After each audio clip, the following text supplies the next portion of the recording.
ہم کریں گے ہر مظلوم کی حمایت۔ السلام علیکم ناظرین، میں ہوں حورین فاطمہ اور آپ دیکھ رہے ہیں حمایتی نیوز HD چینل۔ نظر ڈالتے ہیں آج کی اہم خبر پر۔ کراچی JUI فے کے سربراہ مولانا فضل الرحمان کا کہنا ہے کہ الیکشن نتائج مسترد کرتے ہیں، دوبارہ انتخابات کروائے جائیں۔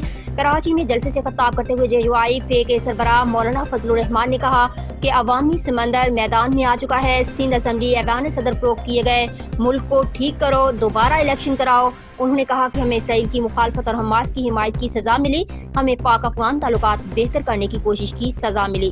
مولانا فضل الرحمان نے کہا کہ ملک میں حکمرانی ہوگی تو صرف آئین کے مطابق ہوگی۔ لوگ سمجھتے ہیں ہم تھک جائیں گے، لیکن ہم جہاں پر بھی جلسے میں گئے انسانوں کا سمندر نظر آیا۔ انہوں نے کہا کہ ہماری جدوجہد ایک دن ایک مہینے کی نہیں، ہمارے وارث اس جدوجہد کو آگے بڑھائیں گے۔ مزید خبروں اور اپڈیٹ سے باخبر رہنے کے لیے دیکھتے رہیں حمایتی نیوز HD چینل۔